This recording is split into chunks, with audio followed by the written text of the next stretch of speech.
This is for Biology 223 Genetics. This paper here is a research report in Science. It was published in 2016, and it's probably a little more understandable if you've already seen the video on the LTR retrotransposon control by tRNA-derived SMRNAs, because some of the issues come up. So here it is, Science, a prestigious journal of, it has it under the category of small RNAs, and I think that's appropriate, unlike the one about the snapdragons. Biogenesis and function of tRNA fragments during sperm maturation and fertilization in mammals. So this might seem completely out there if you weren't aware of some of the other work being done, or of course that paper about the tRNA fragments and LTR retrotransposon was published later, but nonetheless, you want to have some knowledge of the role of retrotransposition and tRNAs that are used as a primer for retrotransposition, and then that gives an inkling when you see this title. If you see this title without any idea, this would just be really wild. So it has an abstract here. Several recent studies link parental environments to phenotypes and subsequent generations. So that's a rather remarkable concept. That's a non-Mendelian inheritance that's discussed in the text. So we have the extension and deviations from Mendelian genetic principles, and we can understand that. There's contributions from the oocyte. There's mitochondrial inheritance. There can be protein factors. The snail was given an example, and prions are an example of that. But the context of this, for example, is in World War II. There was a Dutch famine in the winter of '44. Near the end of the war, there was a Dutch famine, and it was observed that children of Dutch parents who were starved were small. And that, in and of itself, is not very remarkable. But that also grandchildren.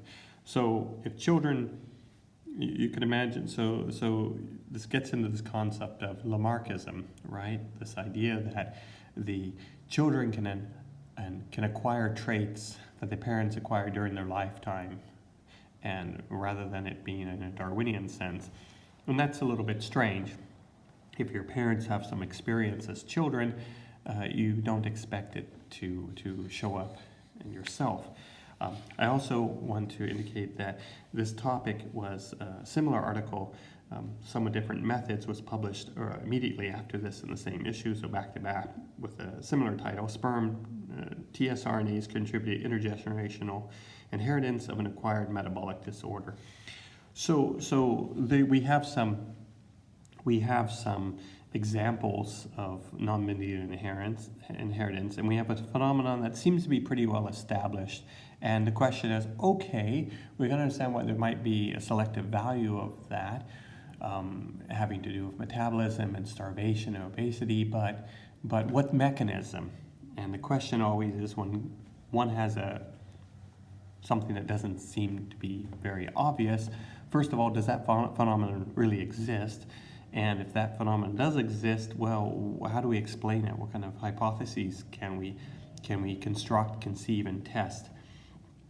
And this was a particular puzzle. How is it going to be that the parents' lifestyle and experience is going to affect their children? How does that, when it's mediated through the germline, and the germline is already there? In this work, we investigate the mechanism, the focus on mechanism by which paternal diet. Why paternal diet? It's easier to deal with the paternal rather than maternal, because the maternal, well, it's all sorts of obvious effects during gestation and oogenesis. So paternal, where we don't expect those things, affects offspring metabolism.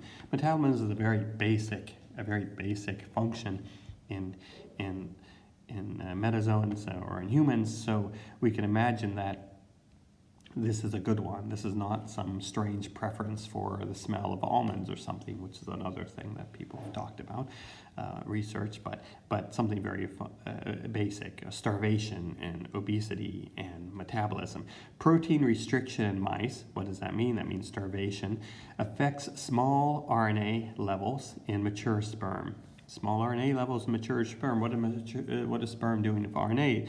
We think of RNA, we think of the role of sperm is to deliver the paternal DNA to the oocyte, but there is RNA in the sperm, and you can imagine the other route by which this subject may have been approached by someone looked at sperm in detail and said, oh, there's a fair amount of RNA in there, what's it doing?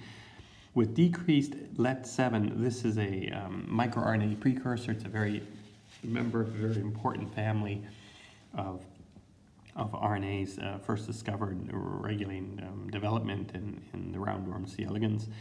And Cinerabis elegans is a very important model system for gene regulation and development. So decreased LET7 levels, and importantly, those LET7 and relatives have widespread conservation throughout metazoa, including humans, which suggests that they have very fundamental properties and fundamental roles in gene expression. And increased amounts of 5' fragments of glycine transfer tRNAs. 5' glycine transfer. So one could imagine thinking, oh, this is some unimportant fragment, degradation product or something. In testicular sperm, okay, what other kind of sperm is there? Well, yeah, remember your biology. In testicular sperm, tRNA fragments are scarce, but increase in abundance as sperm mature in the epididymis. So there's testicular sperm and epididymis sperm, and actually sperm probably as it reaches the oocyte. So sperm undergo a maturation. Epididymosomes, vesicles that fuse with sperm during epididymal transit. So think of oocytes, how there are nerve cells that provide contents. Here we have during transit of the epididymis, the sperm have a cargo or vesicles fuse with them. They carry RNA payloads, something's delivered, matching those of mature sperm. So the mature sperm have tRNA fragments, and the origin seems to be from these epididymosomes, and they can deliver RNAs to immature sperm in vitro, and it can be done in vitro. Why is that important? It allows us to do experiments that would otherwise be very difficult to do. Functionally, tRNA glycine GCC, this is the anticodon. So we have for glycine more than one tRNA, and I'm not sure why it's important that it's this one rather than other ones or what, but this is maybe the only one they looked at. Maybe they looked at other ones. tRNA glycine GCC fragments repress genes associated with endogenous retroelement MERVL. That is an endogenous retroelement. It's something like an endogenous retrovirus. And these, we saw in a previous paper how tRNA fragments can interfere with endogenous retroelements.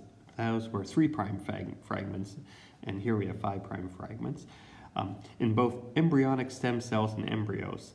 And this is a related issue that these endogenous retroelements can escape the repression of epigenetic marks laid down in the oocyte in the sperm during the global erasure or near global erasure of epigenetic marks early on in development in the pre-implantation embryo. So after zygote formation, there's a nearly global erasure of epigenetic marks that are laid down again.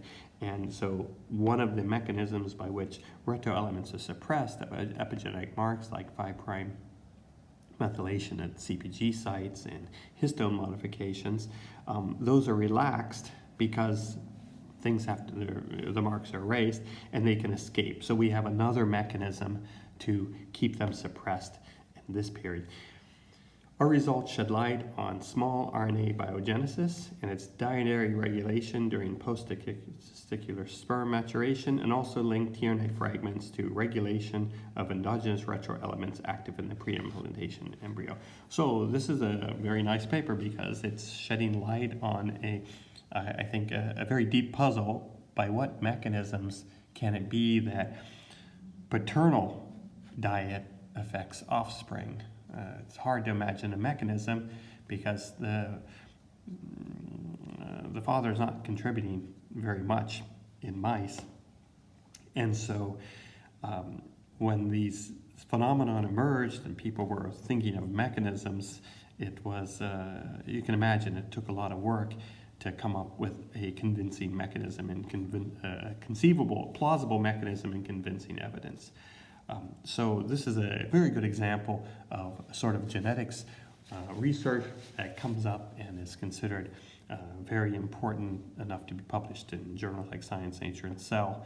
It's a new mechanism of gene regulation that's generalizable to many organisms and gives us insight into gene regulation in general, so that when we encounter a new phenomena and suspect regulatory mechanisms, we can refer to, well, that happened and that happened and that happened, so it's plausible that something like this happens. I will end